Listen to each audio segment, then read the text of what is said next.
जय श्री राम। मेरे channel miss वैष्णव में आपका हार्दिक स्वागत है। आज मैं लेकर आई हूँ वैभव लक्ष्मी व्रत कथा। वैभव लक्ष्मी का व्रत शुक्रवार के दिन साल भर में कभी भी शुरू कर सकते हैं, लेकिन ध्यान रहे यह व्रत शुक्ल पक्ष में ही शुरू करें। महीने में 2 पखवाड़े होते हैं, 15-15 दिन के शुक्ल पक्ष और कृष्ण पक्ष। तो आप वैभव लक्ष्मी व्रत शुक्रवार के दिन शुक्ल पक्ष में ही शुरू करें। यह व्रत शीघ्र फलदायी है, किंतु फल न दे तो 3 माह के बाद फिर से यह व्रत शुरू करें। जब तक मनवांछित फल न मिले तब तक यह व्रत 3-3 महीने पर करते रहना चाहिए। कभी ना कभी तो इस व्रत का फल अवश्य ही मिलता है। अब हम वैभव लक्ष्मी व्रत की कथा शुरू करेंगे। जिससे पहले दोस्तों, अगर आपने इस चैनल को सब्सक्राइब नहीं किया है तो कृपया चैनल को सब्सक्राइब कर ले। कथा। एक बड़ा शहर था। इस शहर में लाखों लोग रहते थे। पहले के ज़माने में लोग साथ साथ रहते थे, यानी एक दूसरे के काम आते थे। पर नए ज़माने के लोगों का तो स्वरूप ही अलग हो गया है। अब अपने अपने काम में रत रहते हैं, किसी को किसी की परवाह ही नहीं। घर के सदस्यों को भी एक दूसरे की परवाह नहीं होती। भजन कीर्तन, भक्तिभाव, दया, माया, परोपकार जैसे संस्कार बहुत कम हो गए हैं। संसार में बुराइयां बढ़ गई थी। शराब, जुआ, रेस, व्यभिचारी, चोरी, डकैती वगैरह बहुत से गुनाह शहर में होते थे। कहावत है कि हजारों निराशा में एक अमर आशा छिपी हुई है। इस तरह इतनी सारी बुराइयों के बावजूद भी शहर में कुछ अच्छे लोग भी रहते थे। ऐसे अच्छे लोगों में शीला और उनके पति की गृहस्थी मानी जाती थी। शीला धार्मिक प्रकृति की और संतोषी महिला थी। उनका पति भी विवेकी और सुशील था। शीला व उनका पति ईमानदारी से जीते थे।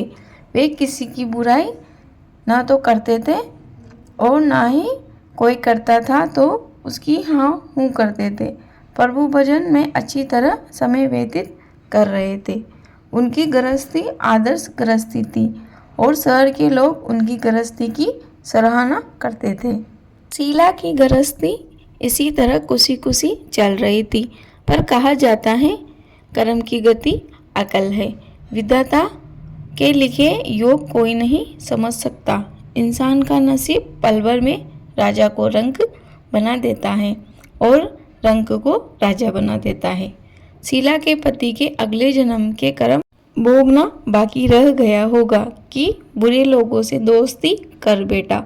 वह जल्द से जल्द करोड़पति होने के ख्वाब देखने लगा, इसीलिए वह गलत रास्ते पर चढ़ गया। वह करोड़पति की बजाय रोड़पति बन गया, यानी रास्ते पर भटकते भिखारी जैसी उसकी हालत हो गई थी। शहर में शराब, जुआ, रेस, गांजा, चरस वगैरह व्याधियां फैली थी। उसमें शीला का पति भी फंस गया। दोस्तों के साथ उसे भी शराब की आदत हो गई। जल्द से जल्द पैसे वाला बनने के लालच में दोस्तों के साथ रेस जुआ भी खेलने लगा। इस तरह बचाई हुई धनराशि, पत्नी के गहने, सब कुछ रेस जुए में गंवा दिए। इसी तरह एक वक्त ऐसा भी था कि वह सुशील पत्नी शीला साथ में मजे से रहते थे और प्रभु भजन में सुख शांति से वक्त व्यतीत करते थे। उसके बजाय घर में अब दरिद्रता व भूखमरी फैल गई। सुख से खाने के बजाय 2 वक्त भोजन के लाले पड़ गए। शीला को पति की गालियां खाने का वक्त आया था। शीला सुशीला संस्कारी स्त्री थी। उसको पति के बर्ताव से बहुत दुख हुआ, किंतु वह भगवान पर भरोसा करके बड़ा दिल रख कर दुख सहने लगी। कहा जाता है सुख के पीछे दुख और दुख के पीछे सुख आता ही है, इसलिए दुख के बाद सुख भी आएगा। ऐसी श्रद्धा के साथ शीला प्रभु भक्ति में लीन रहने लगी। इस तरह शीला असहाय दुख सहते सहते प्रभु भक्ति में वक्त बिताने लगी। अचानक एक दिन दोपहर में उसके द्वार पर किसी ने दस्तक दी। शीला सोच में पड़ गई, मुझे से गरीब के घर इस वक्त कौन आया होगा। फिर भी द्वार पर आए हुए अतिथि का आदर करना चाहिए। ऐसे आर्य धर्म के संस्कार वाली शीला ने खड़े होकर द्वार खोला। देखा तो एक माँ जी खड़ी थी। वे बड़ी उम्र की लगती थी, किंतु उनके चेहरे पर अलौकिक तेज निखर रहा था। उनकी आंखों में से मानो अमृत बह रहा हो। उनका भव्य चेहरा करुणा एवं प्यार से छलकता हुआ था। उनको देखते ही शीला के मन में अपार शांति छा गई। जैसे शीला इस माँ जी को पहचानती न थी, फिर भी उनको देखकर शीला के रोम रोम में आनंद छा गया। शीला माँ जी को आदर के साथ घर में ले आई। घर में बिठाने के लिए कुछ भी नहीं था, अतः शीला ने संकोच कर एक फटी हुई चादर पर उनको बिठाया। माँ जी ने कहा, क्यों शीला, मुझे पहचाना नहीं? शीला ने संकोच कर कहा, माँ, आपको देखते ही बहुत खुशी हो रही है, बहुत शांति मिल रही है। ऐसा लगता है कि मैं बहुत दिनों से जिसे ढूंढ रही थी वे आप ही है, पर मैं आपको पहचान नहीं सकती। माँ जी ने हंसकर कहा, क्यों, भूल गई?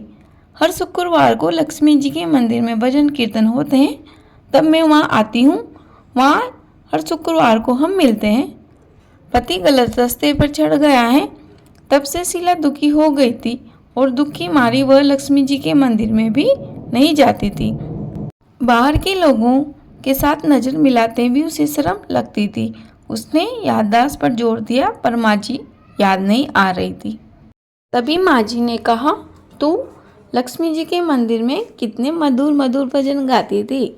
अभी अभी तू दिखाई नहीं देती थी, इसलिए मुझे लगा कि तू कहाँ चली गई, कहीं बीमार तो नहीं हो गई। ऐसा सोचकर तुझे मिलने चली आई। माँ जी के अति प्रेम भरे शब्दों से शीला का हृदय पिघल गया। उसकी आंखों में आंसू आ गए। माँ जी के सामने वह बिलख बिलख कर रोने लगी। यह देख माँ जी शीला के नजदीक गई। वह प्यार भरा हाथ फेर कर सांत्वना देने लगी। माँ जी ने कहा, बेटी, सुख और दुख तो धूप और छांव जैसे होते हैं। सुख के पीछे दुख आता है और दुख के पीछे सुख भी आता है। धैर्य रखो। और तुझे क्या परेशानी है? तेरे दुख की बात मुझे सुना, तेरा मन भी हल्का हो जाएगा और तेरे दुख का कोई उपाय भी मिल जाएगा। माँ जी की बात सुन शीला के मन में शांति आई। उसने माँ जी से कहा, माँ, मेरी गृहस्थी में भरपूर सुख और खुशियाँ थी। मेरे पति भी सुशील थे। भगवान की कृपा से पैसे की कोई कमी ना थी। हम शांति से भगवान के भजनों और भक्ति में अपना समय व्यतीत करते थे। एकाएक हमारा भाग्य हमसे रूठ गया। मेरे पति को बुरी दोस्ती की वजह से वे शराब, जुआ, रेस, चरस, गांजा वगैरह खराब आदतों के शिकार हो गए। उन्होंने सब कुछ गंवा दिया और हम रास्ते के भिखारी जैसे बन गए। यह सुन माँ जी ने कहा, सुख के पीछे दुख व दुख के पीछे सुख आता रहता है। ऐसा भी कहा जाता है, कर्म की गति न्यारी होती है। हर इंसान को अपने कर्म भुगतने ही पड़ते हैं, इसलिए तू चिंता मत कर। अब तू कर्म भुगत चुकी है, अब तुम्हारे सुख के दिन अवश्य आएंगे। तू तो माँ लक्ष्मी जी की भक्त है। माँ लक्ष्मी जी तो प्रेम और करुणा के अवतार है। वे अपने भक्तों पर हमेशा ममता रखती है, इसलिए तू धैर्य रख और माँ लक्ष्मी जी का व्रत कर। इससे सब कुछ ठीक हो जाएगा। माँ लक्ष्मी जी का व्रत करने की यह बात सुन शीला के चेहरे पर चमक आ गई। उसने पूछा, माँ, लक्ष्मी जी का व्रत कैसे किया जाता है? वह मुझे समझाइए, मैं यह व्रत अवश्य ही करूँगी। माँ जी ने कहा, बेटी, माँ लक्ष्मी जी का व्रत बहुत सरल है। उसे वरदलक्ष्मी व्रत या वैभव लक्ष्मी व्रत भी कहते हैं। यह व्रत यश प्राप्त कराता है। ऐसा कर माँ जी वैभव लक्ष्मी व्रत की विधि कहने लगी। बेटी, वैभव लक्ष्मी व्रत वैसे तो सीधा साधा व्रत है, किंतु कई लोग यह व्रत गलत तरीके से करते हैं, अतः उनका फल उसे नहीं मिल पाता। कई लोग कहते हैं सोने के गहनों की हल्दी कुमकुम से पूजा करो, बस व्रत हो गया, पर ऐसा नहीं है। कोई भी व्रत शास्त्रीय विधि पूर्वक करना चाहिए, तभी उसका फल मिलता है। सिर्फ सोने के गहने की पूजा करने से फल नहीं मिलता। ऐसा होता तो आज सभी लखपति बन गए होते। सच्ची बात यह है कि सोने के गहनों का विधि से पूजन करना चाहिए। व्रत की उद्यापन विधि भी शास्त्रीय विधि मुताबिक करनी चाहिए, तभी यह व्रत फल देता है। यह व्रत शुक्रवार को करना चाहिए। सुबह में स्नान करके स्वच्छ कपड़े पहनो। सारा दिन मन में जय माँ लक्ष्मी का रटन करते रहो। किसी की चुगली नहीं करो। शाम को पूर्वी दिशा में मुंह रह सके इस तरह आसन पर बैठ जाओ। सामने लकड़ी का पाटा रख उसके ऊपर एक रुमाल रखो। रुमाल पर चावल का छोटा सा ढेर करो। उस ढेर पर पानी से भरे तांबे का कलश रखो। कलश पर एक कटोरी रखो। उस कटोरी में सोने का गहना रखो। नहीं हो तो चांदी का भी रख सकते हो। चांदी का न हो तो नगद रुपया रख सकते हो। बाद में घी का दीपक जलाकर धूप बत्ती सुलगाकर रखो। माँ लक्ष्मी जी के बहुत से स्वरूप है और माँ लक्ष्मी जी को श्री यंत्र अति प्रिय है। अतः वैभव लक्ष्मी के पूजन विधि करते समय सर्वप्रथम श्री यंत्र व लक्ष्मी जी की विविध स्वरूपों का सच्चे दिल से दर्शन करो। उसके बाद लक्ष्मी स्तोत्र का पाठ करो। उसके बाद कटोरी में रखे हुए गहने या रुपये को हल्दी कुमकुम व चावल चढ़ाकर पूजा करो। लाल रंग का फूल चढ़ाओ। शाम को कोई मीठी चीज़ बनाकर उसका प्रसाद बनाकर भोग लगाओ। न हो सके तो शक्कर या गुड़ का भी भोग लगा सकते हो। फिर आरती करके 11 बार सच्चे हृदय से जय माँ लक्ष्मी बोलो। बाद में 11 या 21 शुक्रवार यह व्रत करने का दृढ़ संकल्प माँ के सामने करो। वह आपकी जो मनोकामना हो वह पूरी करने को माँ लक्ष्मी जी से विनती करो। फिर माँ का प्रसाद बांट दो और थोड़ा प्रसाद अपने लिए रखो। अगर आप में शक्ति हो तो सारा दिन उपवास रखो। वह सिर्फ प्रसाद ग्रहण करते समय खाना खा लो। अगर थोड़ी शक्ति भी ना हो तो 2 बार भोजन कर सकते हो। बाद में कटोरी में रखा गहना या रुपया ले लो। कलश का पानी तुलसी के क्यारे में डाल दो। वह चावल पक्षियों को डाल दो। इस तरह शास्त्रीय विधि अनुसार व्रत करने से उसका फल अवश्य ही मिलता है। इस व्रत के प्रभाव से सब प्रकार की विपत्ति दूर होकर आदमी मालामाल हो जाता है। संतान न हो तो उसे संतान प्राप्ति होती है। सौभाग्यशाली स्त्री का सौभाग्य अखंड रहता है। कुंवारी लड़की को मनभावन पति मिलता है। शीला यह सुन आनंदित हो गए। फिर पूछा, माँ आपने वैभव लक्ष्मी व्रत की जो शास्त्रीय विधि बताई है वैसे तो मैं अवश्य करूँगी, किंतु इसकी उद्यापन विधि किस तरह करनी चाहिए यह भी कृपा कर सुनाइए। माँ जी ने कहा, 11 या 21 जो भी मन्नत मानी हो उनने शुक्रवार यह वैभव लक्ष्मी व्रत पूरी श्रद्धा व भावना से करने चाहिए। व्रत के आखिरी शुक्र को जो शास्त्रीय विधि अनुसार उद्यापन विधि करनी चाहिए यह मैं तुझे बताती हूँ। आखिरी शुक्रवार को खीर या नैवेद्य रखो। पूजन विधि हर शुक्रवार की तरह ही करो। पूजन विधि के बाद श्रीफल फोड़ो व कम से कम 7 कुंवारी या सौभाग्यशाली स्त्रियों को कुमकुम का तिलक करके साहित्य संगम की वैभव लक्ष्मी व्रत की एक पुस्तक उपहार में देनी चाहिए और सबको खीर का प्रसाद देना चाहिए। फिर धन लक्ष्मी स्वरूप वैभव लक्ष्मी स्वरूप माँ लक्ष्मी जी की छवि को प्रणाम करें। माँ लक्ष्मी का यह स्वरूप वैभव देने वाला है। प्रणाम करके मन ही मन भावुकता से माँ की प्रार्थना करते वक्त कहे, हे माँ लक्ष्मी, हे माँ वैभव लक्ष्मी, हे माँ धन लक्ष्मी, मैंने सच्चे हृदय से आपको वैभव लक्ष्मी व्रत को पूर्ण किया है, तो हे माँ हमारी मनोकामना पूर्ण करो, हमारा सबका कल्याण करो। जिसके संतान ना हो उसे संतान देना, सौभाग्यशाली स्त्री का सौभाग्य अखंड बनाए रखना, कुंवारी लड़की को मनभावन पति देना। आपका यह चमत्कारी वैभव लक्ष्मी व्रत जो करे उसकी सब विपत्ति दूर करना, सबको सुखी करना। हे माँ आपकी महिमा अपरंपार है। इस तरह प्रार्थना करके माँ लक्ष्मी जी का धन लक्ष्मी स्वरूप को भाव से वंदन करो। माँ जी के पास से वैभव लक्ष्मी व्रत की शास्त्रीय विधि सुनकर शीला भाव विभोर हो उठी। उसे लगा कि मानो सुख का रास्ता मिल गया।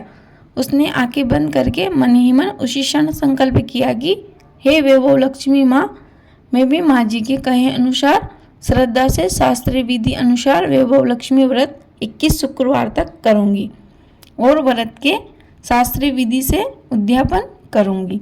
शीला के संकल्प करके आंखें खोली तो सामने कोई न था। वह विस्मित हो गई कि माँ जी कहाँ गए। यह माँ जी दूसरा कोई नहीं, साक्षात लक्ष्मी जी ही थी।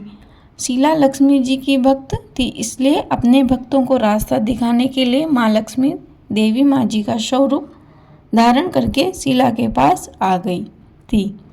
दूसरे दिन शुक्रवार था। सवेरे स्नान करके स्वच्छ कपड़े पहनकर शीला मन ही मन श्रद्धा से पूरे भाव से जय माँ लक्ष्मी का मन में रटन करने लगी। सारा दिन किसी की चुगली नहीं की। शाम हुई तो हाथ पैर मुंह धोकर शीला पूर्व दिशा की ओर मुंह करके बैठी। घर के पहले सोने के बहुत गहने थे, पर पतिदेव के गलत रास्ते पर चढ़कर सब गहने गिरवी रख दिए थे। बस एक नाक की लौंग बची थी। नाक की लौंग निकाल उसे धोकर शीला ने कटोरी में रख दिया। नोज रिंग को ही नाक की लौंग कहते हैं। सामने पाटे पर रुमाल रखकर मुट्ठी भर चावल का ढेर किया। उस पर तांबे का कलश पानी से भरकर रखा। उसके ऊपर नाक की लौंग वाली कटोरी रखी। फिर माँ जी के कहे अनुसार शास्त्रीय विधि वंदन सत्वन पूजन वगैरह किया और घर में थोड़ी शक्कर थी वह प्रसाद में रखकर वैभव लक्ष्मी व्रत किया। यह प्रसाद पहले पति को खिलाया। प्रसाद खाते ही पति का व्यवहार बदल गया। उस दिन उसने शीला को नहीं मारा, सुनाया भी नहीं। शीला बहुत आनंदित थी। उसके मन में वैभव लक्ष्मी व्रत के लिए श्रद्धा बढ़ गई। शीला ने पूर्ण श्रद्धा भक्ति से 21 शुक्रवार तक वैभव लक्ष्मी व्रत किया। 21वें शुक्रवार को माँ जी के कहे मुताबिक उद्यापन विधि कर 7 स्त्रियों को वैभव लक्ष्मी व्रत की 7 पुस्तकें उपहार में दी। फिर माता जी के धन लक्ष्मी स्वरूप की छवि को वंदन करके भाव से मन ही मन प्रार्थना करने लगी। हे धन लक्ष्मी, मैंने आपका वैभव लक्ष्मी व्रत करने की मन्नत मानी थी, वह व्रत आज पूर्ण किया। हे माँ, मेरी हर विपत्ति दूर करो, हमारा सबका कल्याण करो। जिसे संतान न उसे संतान देना, सौभाग्यशाली स्त्री का सौभाग्य अखंड रखना, कुंवारी लड़की को मनभावन पति देना। आपका यह चमत्कारी वैभव लक्ष्मी व्रत जो भी करे उसकी सब विपत्ति दूर करना, सबको सुखी रखना। हे माँ, आपकी महिमा अपरंपार है। ऐसा बोलकर लक्ष्मी जी के धन लक्ष्मी स्वरूप की छवि को प्रणाम किया। इस तरह शास्त्रीय विधि पूर्वक शीला ने श्रद्धा से व्रत किया। वह तुरंत ही उसे फल मिला। उसका पति गलत रास्ते पर चला गया था, वह अच्छा आदमी हो गया। कड़ी मेहनत करके व्यवसाय करने लगा। माँ लक्ष्मी जी के वैभव लक्ष्मी व्रत के प्रभाव से उसको ज्यादा मुनाफा होने लगा। उसने तुरंत शीला के गिरवी रखे गहने छुड़ा लिए। घर में धन की बाढ़ सी आ गई। घर में पहले जैसी सुख शांति छा गई। वैभव लक्ष्मी व्रत का प्रभाव देखकर मोहल्ले की दूसरी स्त्रियां भी शास्त्रीय विधि पूर्वक वैभव लक्ष्मी व्रत करने लगी। हे माँ लक्ष्मी, आप जैसे शीला पर प्रसन्न हुई, उसी तरह आपका व्रत करने वाली सब महिलाओं पर प्रसन्न होना, सबको सुख शांति देना। बोलो धन लक्ष्मी मैया की जय। बोलो वैभव लक्ष्मी मैया की जय। दोस्तों, वैभव लक्ष्मी मैया की कथा यहीं समाप्त होती है।